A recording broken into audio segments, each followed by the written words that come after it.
Queridas, queridos, vamos a continuar esta narrativa.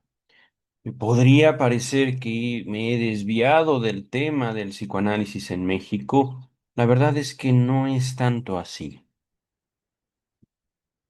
Encontrar el psicoanálisis en México no puedo decir que haya sido un evento fortuito o azaroso en mi vida.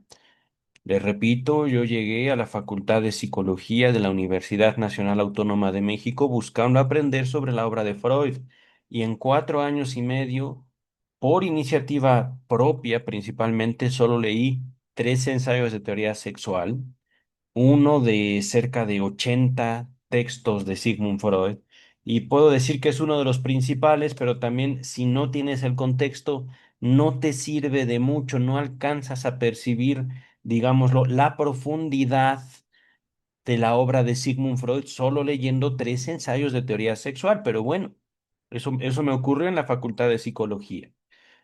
En ese momento yo no sabía que había una influencia política principalmente de comunidades de psicólogos norteamericanos determinando lo que se debía estudiar en la Facultad de Psicología. Psicología cognitivo-conductual, pero yo no sabía nada de esto, lo supe después. Ajá. Salgo de la facultad, ahí nos quedamos justamente la semana anterior. Yo ya había conocido algunos profesores.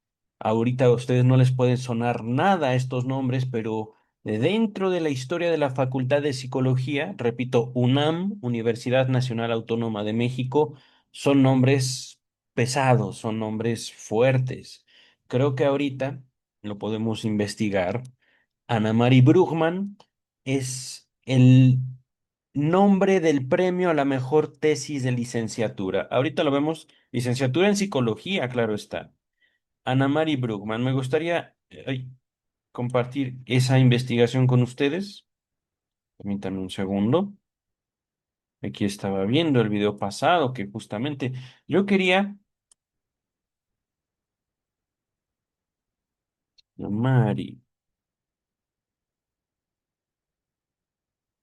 Brugman, tal vez me equivoqué. Anne Mari Brugman. Era García, pero no recuerdo que fuera así. Tal vez cuando yo la conocí ya era mucho más. No, a ver, tal vez ya era mucho más grande cuando yo la conocí. Ya cuando yo la conocí, Facultad de Psicología, en efecto. Bueno, una profesora de renombre en la Facultad de Psicología.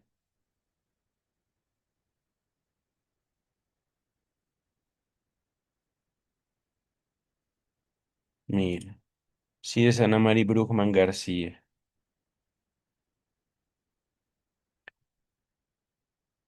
José de Jesús González Núñez, por mencionar algunos, Héctor Lara Tapia. Ajá.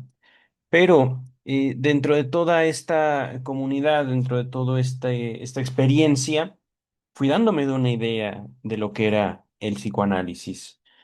Comenté que, digamos, en esta gran confusión que me metía la influencia de la salud mental en mi carrera de psicología, al no poder yo determinar cómo alcanzarla, cómo ofrecerla, en qué al fin y al cabo, ¿en qué me afectaba a mí una supuesta, entre comillas, enfermedad mental que nunca nadie me diagnosticó? Ajá.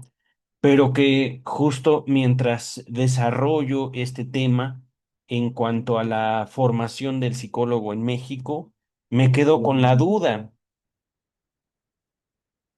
Los estudiantes de psicología en México, al menos en la Universidad Nacional, no forman parte justamente de una formación unitaria, de una formación coherente. Ajá. En el momento en el que llegan como sujetos, digámoslo así, libres de psicología y salen con una identidad fragmentada de la misma psicología en México. ¿Fragmentada en qué sentido? Fragmentada porque no hay conocimiento de su propia historia y fragmentada por cuanto no hay una identidad clara, un propósito específico de la formación como, digámoslo así, diagnostas, es decir, gente que atribuye diagnósticos, pero que al mismo tiempo no, esos diagnósticos no los afectan a ellos, no se los atribuyen a ellos y por supuesto, y esto es algo que a mí me enojó mucho en su momento, no hay forma de garantizar que el diagnóstico realmente sirva para algo porque no hay un tratamiento específico para ninguna condición que al menos a mí me enseñaron en la facultad. Ajá. Y hablamos no de estas, ¿cómo decirlo? Enfermedades mentales, ¿no? No de un conjunto de enfermedades mentales bien definidas. Cuando yo estaba estudiando en la Facultad de Psicología, voy a dejar de compartir, no le veo la utilidad en este momento. Cuando yo estaba estudiando en la Facultad de Psicología, se iba a publicar el Manual Diagnóstico y Estadístico de los Trastornos Mentales 4, me parece. No me acuerdo bien, pero el 4 creo. 4 o 4R revisado. Ajá. Pero ahorita ya están en el quinto y va a venir el sexto. Y así, y así, y así. Y en cada uno de estos manuales hay enfermedades y luego ya no hay. ¿Cómo es eso? Ya después me entero. Bueno, es que para que los psiquiatras, porque ahí no hay psicólogos, psiquiatras digan, esto es una enfermedad mental, tiene que haber un, un acuerdo entre los psiquiatras de la comunidad, principalmente estadounidenses, para que ellos dicten un conjunto de criterios diagnósticos, síntomas, para lo que se va a considerar enfermedad mental en su comunidad. Claro está, estos criterios luego se pasan a otras culturas y los psiquiatras, no psicólogos, psiquiatras de las culturas que reciben estas observaciones, digámoslo así, de los psiquiatras norteamericanos, tienen que adaptarlas a su propia cultura. Ajá. Tomando en cuenta, digámoslo así, a una sola cultura como un empeño de o un modelo de humanidad para el resto de las culturas. Ajá. Y en su momento, pues tampoco se me explicó nada de esto en la facultad de psicología, pero poco a poco. En el video pasado les describí cómo me acerqué a profesionales y no con el objeto de obtener un diagnóstico, tampoco necesariamente un tratamiento, pero sí experiencia y mayor perspectiva. ¿Por qué? Pues porque realmente la psicología no tenía mucho sentido para mí, ya un estudiante de psicología de los últimos semestres. Así conozco ciertamente tanto de psicología como esta cultura que les estaba mencionando en el video pasado, protestante, evangélica, cristiana en México. ¿No? No una comunidad, sino toda una cultura. ¿Por qué? Pues porque justo me despierta toda esta curiosidad, todo este empeño por conocer, por saber, una, un gusto por aproximarme a la gente. Perdí el miedo, podría decirles, y esto todo antes del psicoanálisis mismo. Cuando trato, digamos, de poner un orden a lo que yo entendía por salud mental, a lo que yo entendía por psicología, después de esos años, los casi 5 años en la facultad de psicología, voy como rehaciéndome, voy como replanteando muchas de las observaciones y de todos modos queda dentro de mí, que les recuerdo, yo llegué a la facultad de psicología no porque yo quisiera eh, salvar al mundo de la salud o de la enfermedad mental, curar a alguien, ayudar a alguien. No, yo quería saber de Sigmund Freud y no pasó. Ajá. En fin, me aproximo a estos profesionales. Muchos de ellos me confirman, ciertamente. Yo, algunos me dicen, por eso soy cristiano, porque la salud mental no es algo concreto, no es algo eh, real. Ajá. Y esto es lo que me decían muchos, muchos realmente. Bueno, les estoy diciendo más o menos unos 10 15 colegas. Ajá.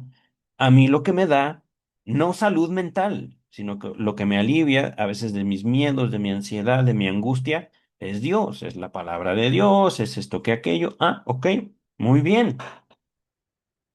Y ciertamente, no es nada más un asunto que así yo lo percibía y también este corte político, sociológico, ideal, digamos, de la Facultad de Psicología, muy cercano, no tanto a un comunismo, marxismo, pero sí, digamos, ¿cómo decirlo?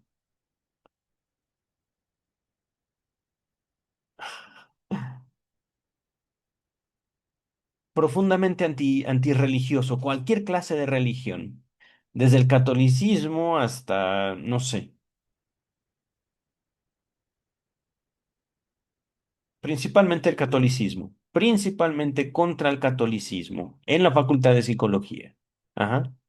Pero aún así, y de hecho, una de las clases de Ana María Brugman fue justamente para que ella nos tratara de despertar conciencia en cómo había gente que para ese momento que les estoy hablando del 2006, 2007 más o menos, había gente creyente en Dios. Habían creyentes, ajá. Y eso no como algo malo, eso simplemente como parte de su identidad social, cultural. Pero bueno,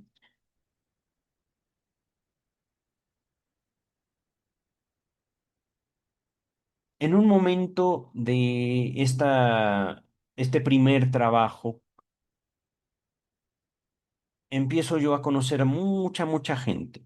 Ajá. No era nada más una cuestión de que yo quería saber sobre salud mental, sobre psicología, también por el hecho de haber simplemente estudiado psicología, ya tenía yo una cierta desventaja social en ciertas comunidades a veces frente a ciertas personas en otras ocasiones. Recuerdo muy claro cómo en algún momento, igual 2007, 2008, yo vengo caminando, bueno, tomo un camión, el camión se descompone, ya no faltaba mucho para llegar a nuestro destino, pero era de noche y pues los que íbamos hacia el mismo rumbo nos ponemos de acuerdo para caminar juntos, era casi medianoche. Y yo estoy platicando con un sujeto, un comerciante, y en ese momento él me pregunta, ¿a ti tú a qué te dedicas? Ah, yo soy psicólogo, ya había acabado. Estaba trabajando, estaba siendo supervisado por la doctora Marta. Y él, de manera muy natural, yo sabía que no era una broma, me dice, uy, y pensar que me caías bien. Ya no supe qué decir. Por haber estudiado psicología. No le pregunté, la verdad me dio miedo. Me dio miedo preguntarle y en ese momento yo era un orgulloso psicólogo. Tampoco tengo por qué ocultarlo. Ajá. Fue con la doctora, repito, Marta Centurión Acosta, donde yo ya con mi título, bueno, a punto de obtener mi título, acabado todos los créditos de la licenciatura, en proceso de obtener mi título y mi cédula, empiezo a estudiar más psicoanálisis, pero no un psicoanálisis primero.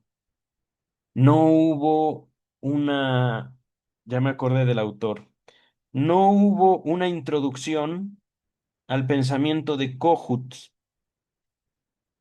Kohut, déjenme buscar porque no me acuerdo cómo se llamaba este sujeto, solo me acuerdo su apellido. K-H, K-O-H-U-T, Kohut, Heinz Kohut. Se los muestro en pantalla.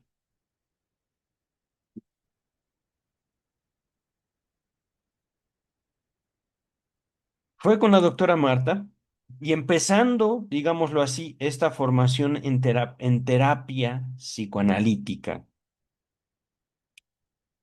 Comenzamos con los textos de Heinz Kohut.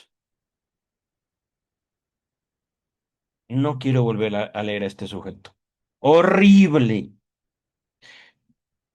Freud escribe a veces difícil porque también viene de un ambiente médico. Ajá.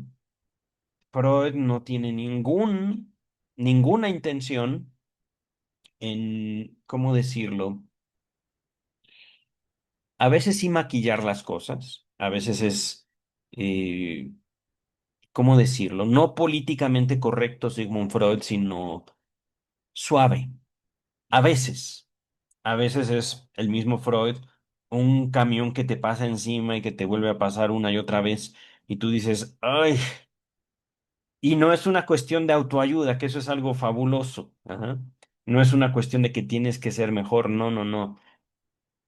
Las revelaciones que te hace Sigmund Freud sobre la condición humana, increíbles, por eso justamente me sostengo en el psicoanálisis, pero Kohut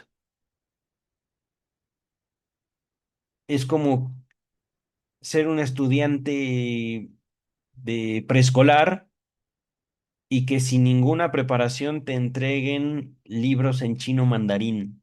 No sé qué diablos quiso decir Heinz Kohut. Y yo ya había acabado la carrera. Y fue la doctora Marta quien lo propuso. Marta Centurión Acosta. Bueno, vamos a introducirnos a la clínica, vamos a introducirnos a la terapia a través de Kohut. Ok. Éramos yo, éramos varios profesionales de la psicología. Si mal no recuerdo, ya todos habíamos acabado nuestras carreras. Tenía compañeras del Politécnico, tenía compañeras que venían del Estado de México, tenía compañeros que duraron muy poco también. Pero bueno,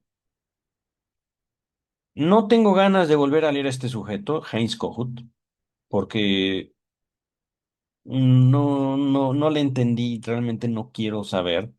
Pero no supe qué quiso decir. Ajá. Realmente no lo sabía. Y en ese momento le propongo a la doctora Marta. ¿Y si empezamos con Freud? No hace falta. Ahí está. De hecho, este no es un libro de la doctora Marta.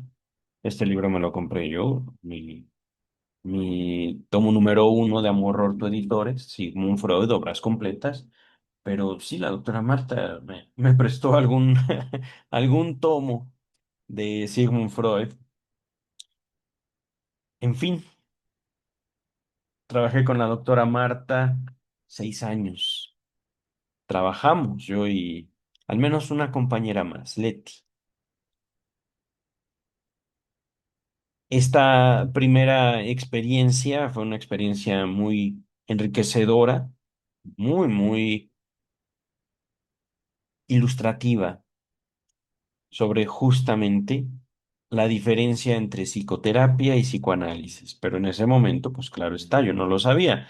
Para mí, en ese momento, lo que dijo Kohut era tan terapéutico como lo que había escrito Sigmund Freud, a pesar de que yo no lo había leído, como de alguna manera hablaba también Jacques Lacan, cosa que por supuesto no es verdad.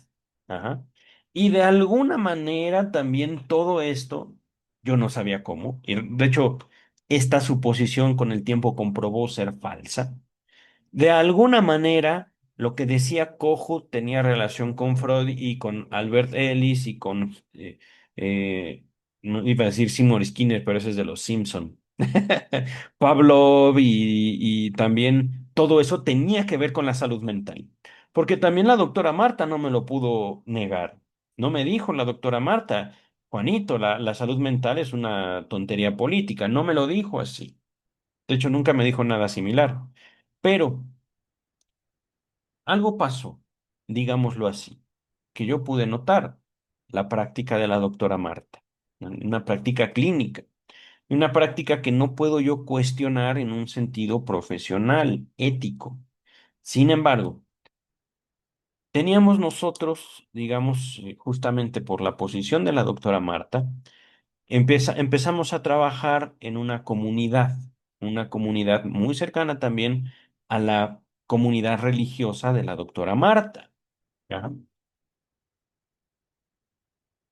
Este trabajo entre muchas personas, profesionales de muchas áreas, empecé a convivir con psiquiatras, psiquiatras que también yo, algunos dije, caray, son sujetos no despreciables, sino más bien demasiado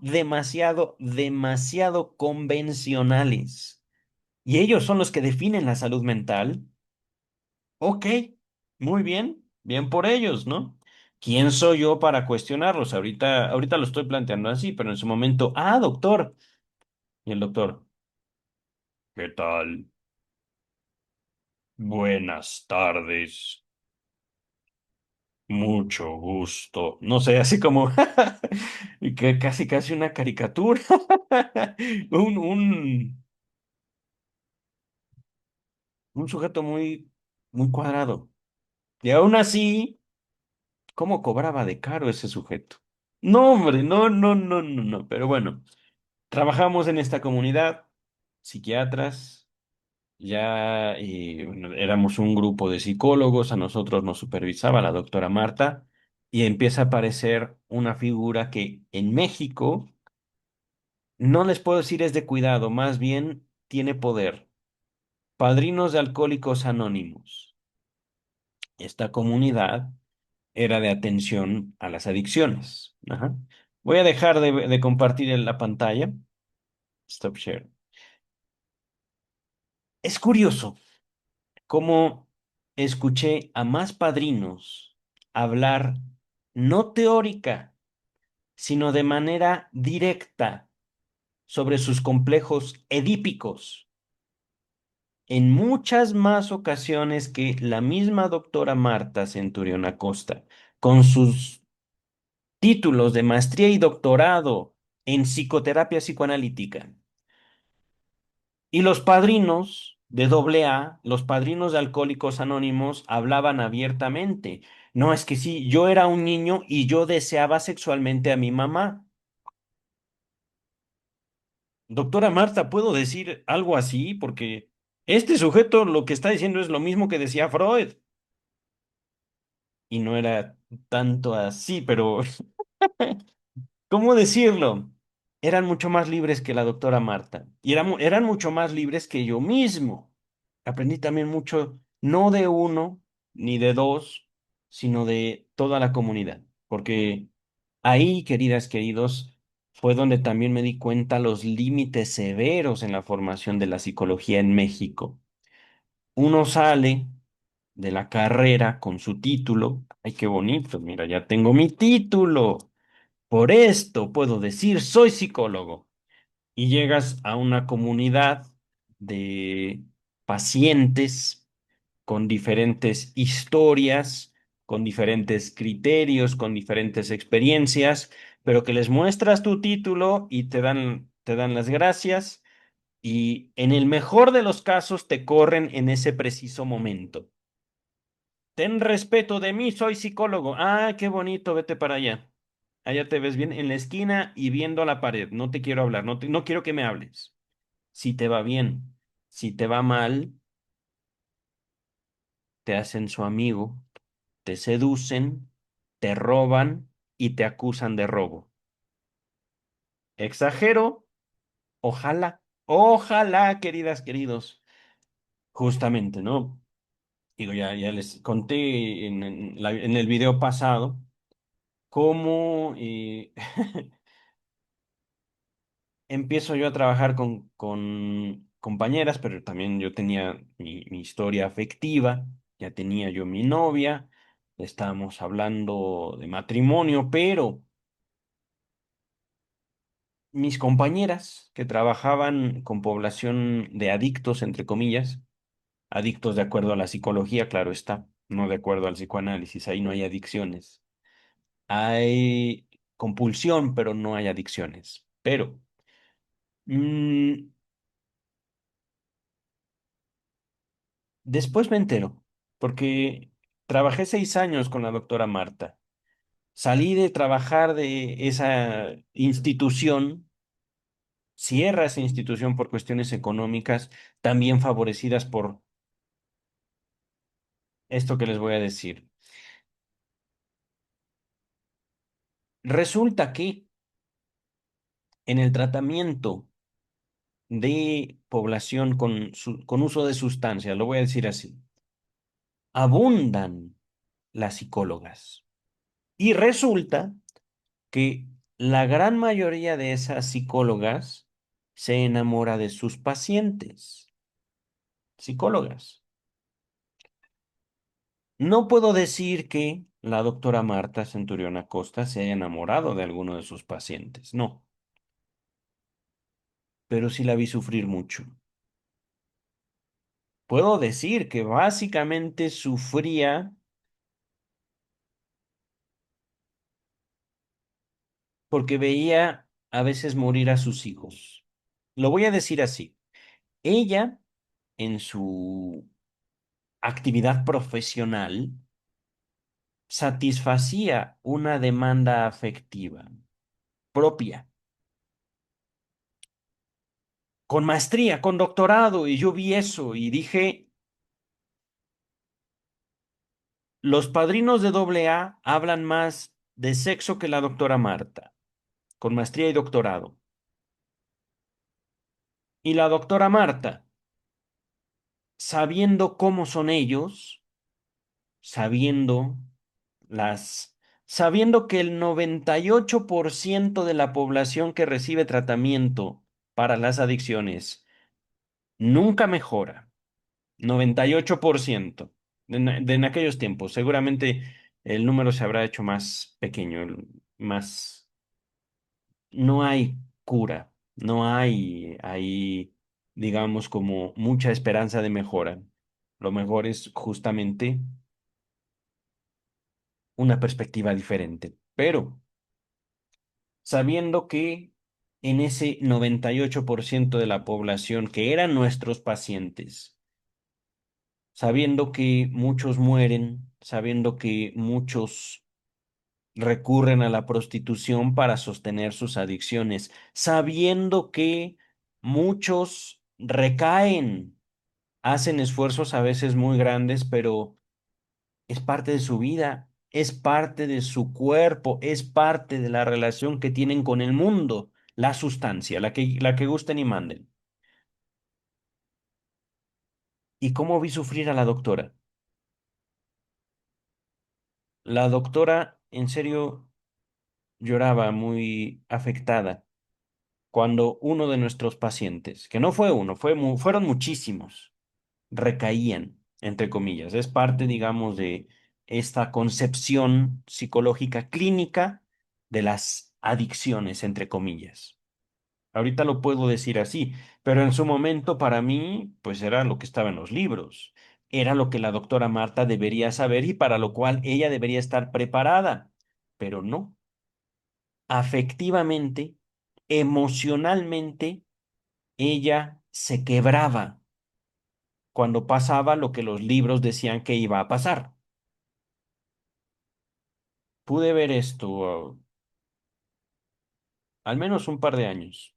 Trabajé con ella 6, pero ya con el tiempo yo me dejé de asombrar. Bueno, pues sí, se les atiende, les repito, yo me estaba formando como terapeuta con la doctora Marta en psicoterapia psicoanalítica, antes del psicoanálisis. Me estaba formando, tomaba consulta con ella, nunca me diagnosticó nada, pero también puedo notar cómo esa construcción de su propia identidad le limitaba mucho la escucha a la doctora Marta. Y con cariño se lo dije algún día. Doctora, es que para escuchar, uno no puede escuchar digámoslo así, con esa cara del corazón. No puedes escuchar a alguien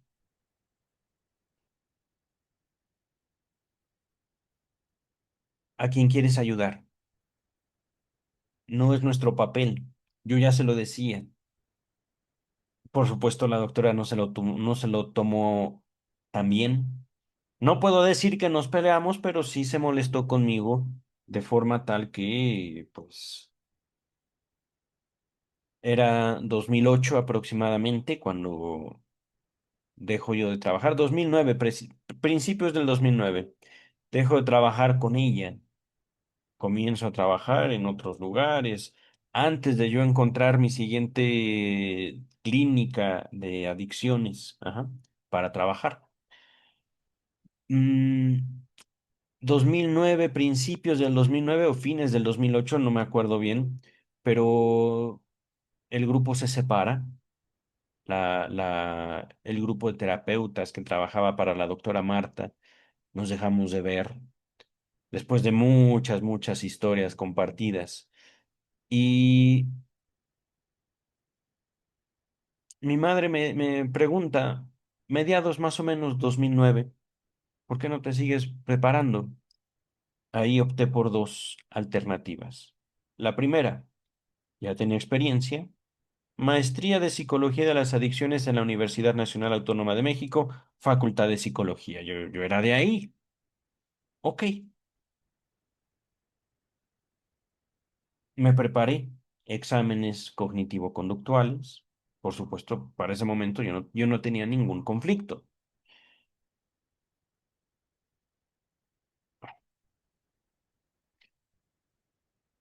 Análisis funcional, análisis algo de la conducta, análisis aplicado a la conducta, no me acuerdo, pero me acomodé, digámoslo así, a la demanda política que estaba todavía activa en la Facultad de Psicología. Pasé mis exámenes y me presento a una entrevista en el Instituto Nacional de Psiquiatría. No me acuerdo cómo se llamaba la doctora que me recibe, María Elena algo, no me acuerdo. Pero en la entrevista, que por supuesto yo, digamos, además de entrevista, tuve que hacer un examen escrito, ponerle respuestas que yo ya me sabía por el trato y la experiencia que adquirí con la doctora Marta sobre el trato con pacientes con adicciones, con sustancias. En la entrevista, la doctora Marilena me dice, ¿y tú qué opinas del psicoanálisis? Ah, es una teoría psicológica. Es todo. Sí, pero es que estoy viendo en tu currículum que tienes mucho interés por él. Tenía, les repito, hice mi servicio social en el Instituto de Investigación en Psicología Clínica y Social del doctor José de Jesús González Núñez. Había ido a varios seminarios, había ido a esto, aquello y todo sobre psicoanálisis.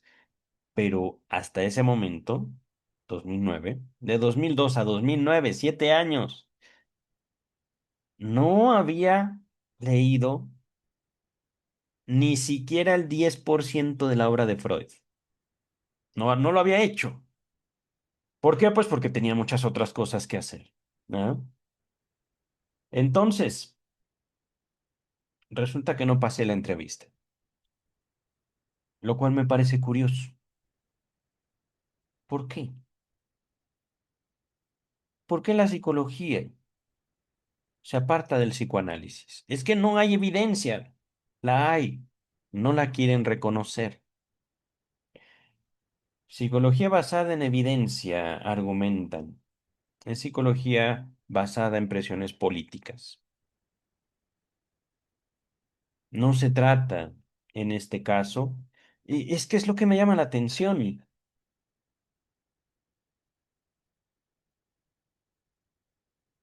Si ustedes preguntan, es más, si ustedes llegan con un profesional de la psicología, no le van a decir, ¿tu psicología está basada en en las evidencias científicas más actuales? Claro que no. Van a buscar un contacto humano, van a buscar a alguien que los escuche. Psicología basada en evidencias. Por supuesto, esto no lo escuché durante toda mi carrera profesional, todos los años que yo estuve en la universidad. Nunca, o no lo recuerdo así, me dijeron, hay psicología basada en la evidencia y psicología no basada en la evidencia en la cual se incluía el psicoanálisis. No me lo dijeron así, pero es algo que poco a poco se va introduciendo, digámoslo así, en la formación del psicólogo mexicano, o al menos desde mi experiencia. Ajá. Y justamente esta frase, psicología basada en la evidencia, no viene de España, no viene de Argentina, no viene de Uruguay, no viene de Francia, viene específicamente de Estados Unidos. En fin,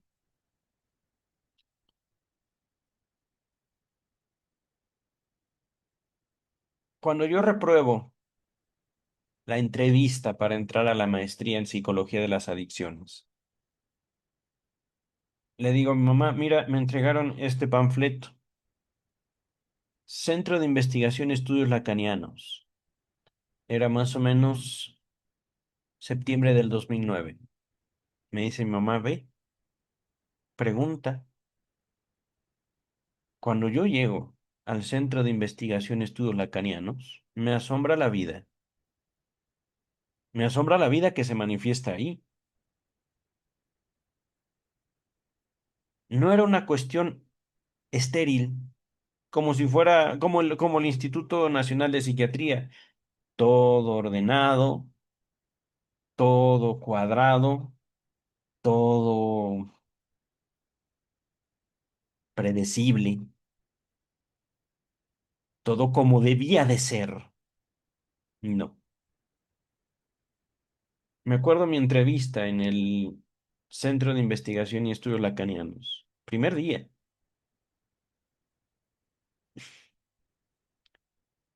¿Por qué le interesa el psicoanálisis?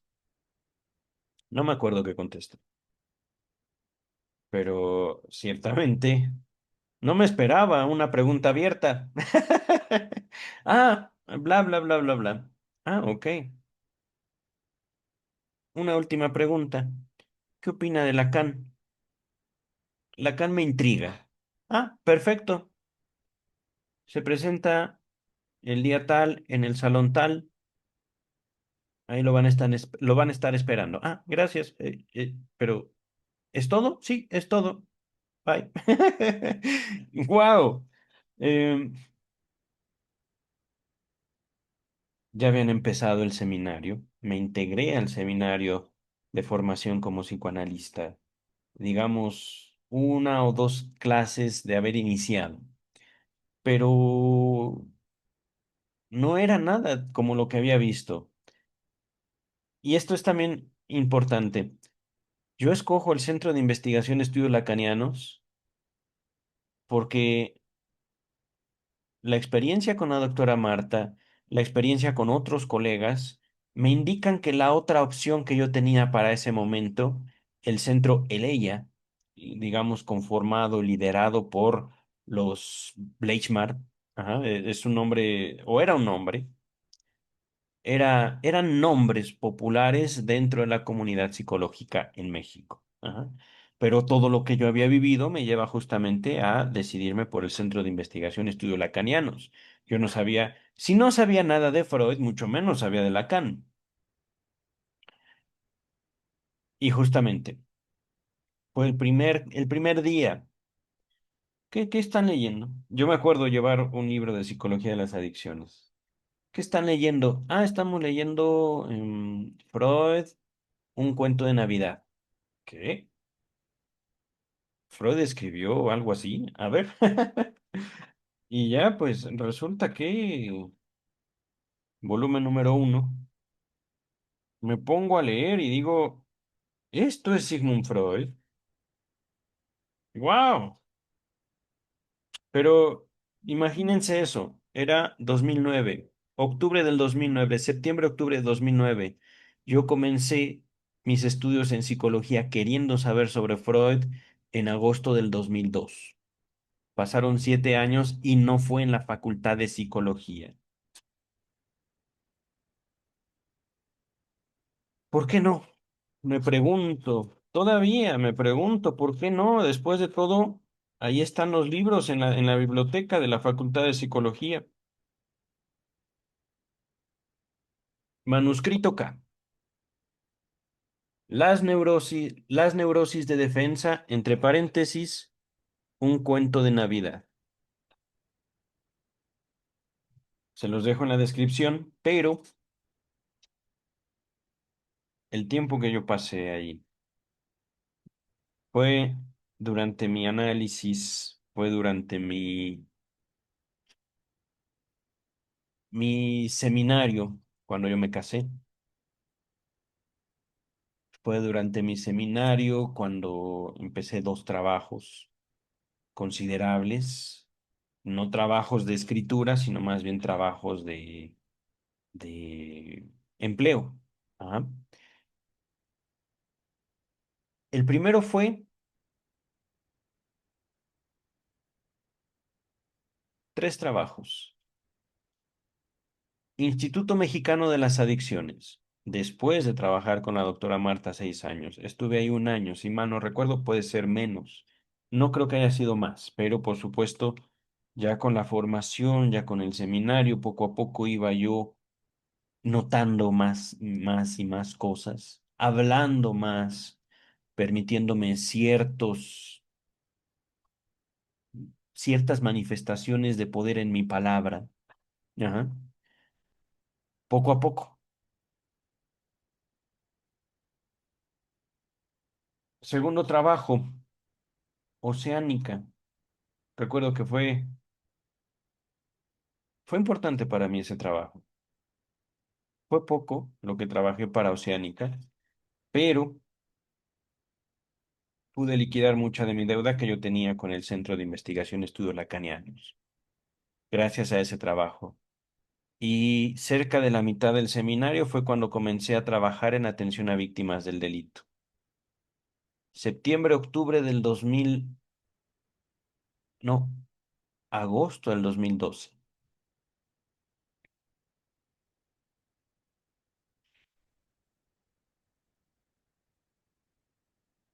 Verán, queridas, queridos, esa trayectoria significó para mí una vida. Pude ver que eso que yo viví en la Facultad de Psicología, que se asociaba con el psicoanálisis, es muy cuestionable. La psicoterapia psicoanalítica. Lo vi muchas veces, en muchas circunstancias y en muchos pacientes. Muchos terapeutas lanzan palabras dichas por Freud como si fueran una especie de encantamiento. Sí, complejo de Edipo. ¿Y eso qué es? No sé, pero lo dijo él. Y él tenía razón. Pues tenía razón, pero él mismo no hablaba su terminología con sus pacientes. Ah, ya no se decían hechizos con las palabras de Lacan porque era mucho más difícil. Pero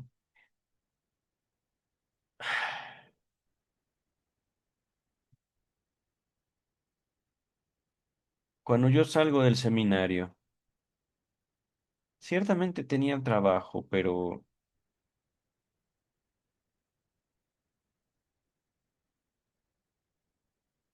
mi vida poco a poco empezó a cambiar. Recuerdo que durante el seminario, no puedo decirles que estuve tanto tiempo en análisis. Estuve en análisis, pero no recuerdo cuánto tiempo fue. 1 o 2 años, tal vez meses, no sé. Pero la experiencia que yo viví ahí fue totalmente diferente. Por ejemplo, que con la doctora Marta, que con el doctor José de Jesús González Núñez. Era una cuestión tan directa, tan natural, a veces tan obvia. El psicoanálisis no era un conjunto de prácticas para que la otra persona no se sienta mal por lo que está viviendo, por lo que está pensando.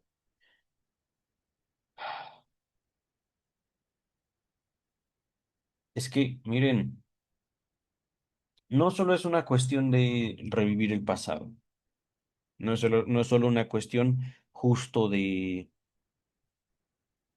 lo que estoy haciendo ahorita en este preciso momento, rememorar. Los histéricos padecen principalmente de reminiscencias. Al mismo tiempo que estoy acordándome de esto, me acuerdo de mi matrimonio, me acuerdo de las fiestas, me acuerdo de los éxitos, los fracasos.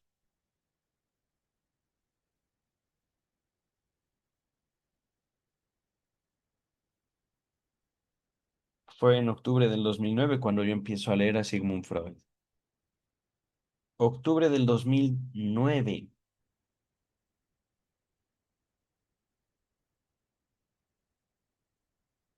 en poco tiempo. Yo y unas compañeras del seminario nos damos cuenta, ya pasaron 10 años. 2019.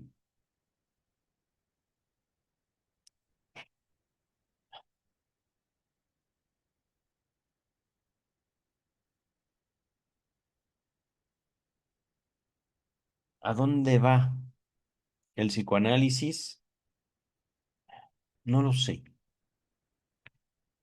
pero ciertamente ha sido una creación de Freud, no de Lacan. Lacan no lo creyó, no lo creó. Lacan se apoyó en él y hizo un muy buen trabajo, pienso yo. Obviamente con sus limitaciones, como también las tengo yo. Pero descansé de la salud mental. Como psicólogo lo digo. ¿Qué están prometiendo, queridas y queridos colegas? Esas esperanzas que ustedes no logran y no van a poder lograr satisfacer en otros, van a ser, van a recaer sobre ustedes. Y esto no se dice en la facultad. No prometan algo que no tienen. No prometan algo que no existe y no va a existir. Y no estoy diciendo nada que haya dicho Freud. Freud habla de otras cosas. Freud no vivió en una sociedad inundada de salud mental. Queridas, queridos, creo que voy a dejar hasta aquí. No he terminado de abordar el psicoanálisis en México. Solo yo me topé con una escuela donde el psicoanálisis no era psicoterapia. Sé que hay más. ¿Por qué? Pues porque justamente en la medida en la que se dan permiso ustedes mismos, ustedes mismas, de abrir sus perspectivas, el mundo los puede sorprender.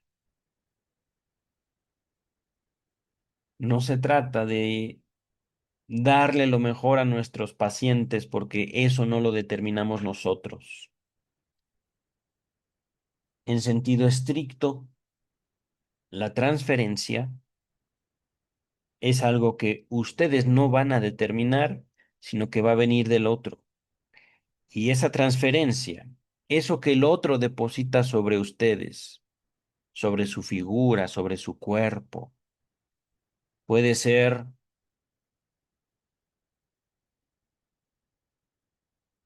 la pasión más desbordada manifestada en un acto de fidelidad casi religiosa o un intento de asesinato en su contra.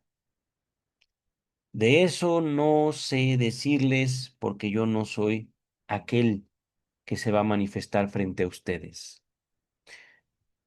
Por supuesto, ya me estoy aproximando mucho más al psicoanálisis que a una clínica psicológica, y eso es al fin y al cabo mi decisión, para cuidar mi vida, para cuidarme.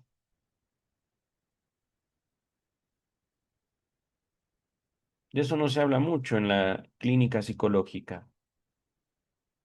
El código ético del psicólogo dice que uno no debe de representar ninguna clase de peligro para los pacientes. No se sabe cómo, pero eso dice. Pero no se dice que también los pacientes representan diversos peligros para los terapeutas, psicólogos. Esa es una investigación que tengo pendiente. No solo cómo se define legalmente la psicología, no del psicoanálisis, sino de la psicoterapia. ¿Y cuál es la razón por la cual en la universidad no hay formación terapéutica? Todo esto se puede conocer y de hecho me gustaría saberlo y no creo que esté muy lejos de conocerlo, pero ya hablaremos de esto en otros videos, queridas, queridos. Nos vemos. Nos vemos el miércoles de Michel Onfray, Freud del crepúsculo de un ídolo, el viernes de Freud una vida de nuestro tiempo y llegaremos a otros textos, que tengo muchos textos que quiero compartir con ustedes aquí en YouTube o en otras plataformas. Bye.